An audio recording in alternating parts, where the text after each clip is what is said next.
రైతులు కేవలం ఒకే రకమైన పంటలపై ఆధారపడకుండా అధిక లాభాలను ఇచ్చే ఆయిల్ ఫామ్ వంటి వాణిజ్య పంటల సాగుపై దృష్టి సారించాలని కాలువ శ్రీరాంపూర్ వ్యవసాయ market committee chairman Ramidi Tirupati Reddy పిలుపునిచ్చారు.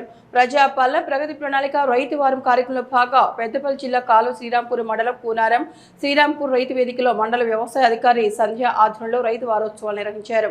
ఈ కార్యక్రమానికి వ్యవసాయ market chairman Ramidi Tirupati Reddy, single window chairman చదువు రామచంద్రారెడ్డి ముఖ్య అతిథులుగా హాజరై రైతులకు ఆర్తడి పంటలు, పంట మార్పిడి, ఆయిల్ ఫామ్ పంటలపై అవగాహన కల్పించారు.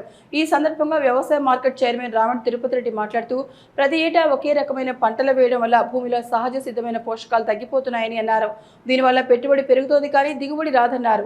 రైతులు పప్పు దినుసులు, వేరుశెనగ వంటి ఆర్తడి పంటలతో పాటు పంట మార్పిడి పద్ధతులను పాటించారన్నారు. రాష్ట్రంలో ఆయిల్ ఫామ్ సాగుకు అపారమైన అవకాశాలు ఉన్నాయని, ఒకసారి పెట్టుబడి పెడితే దాదాపు 30 ఏళ్ల పాటు స్థిరమైన ఆదాయం వస్తుందన్నారు.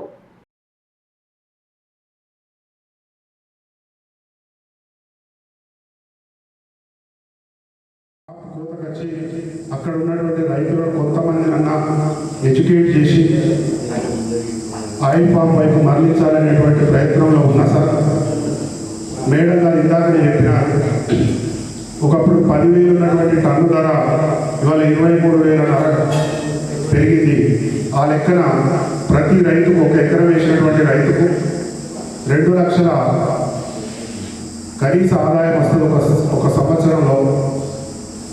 మళ్ళీ దానివల్ల మరి ప్రతి సంవత్సరము ఈ హార్వెస్టింగ్ ఇట్లాంటి సమస్యలు ఏమి ఉండవు కనుక 20 ఏళ్ల కాలం మరొక ఉద్యోగి ఏ విధంగానైతే పెన్షన్ తీసుకోగలుగుతాడో ఆ విధంగా ఆ ఇంటిని పాటి దాదాపు 12 మాసాలలో 8 మాసాలు కట్టింగ్ వస్తూ ఉంటుంది కనుక వాళ్ళకి నిరంతరం ఆదాయం ఉంటుంది అనేటువంటి క్రమంలో ఇక్కడ ఉన్నటువంటి రైతాంగం కూడా ఆ వైపు ఆలోచన చేయాలి. ఇక్కడ నీరు ఎక్కువగా ఉంది, దానికి నీరు చాలా అవసరం. ఒక్క మొక్క 200 లీటర్ల నీరు తాగుతుంది వేసవి. విపరీతమైన నీరు అవసరం. అది నీళ్ళు ఉంటేనే ఈక్వల్ ఈత చెట్టు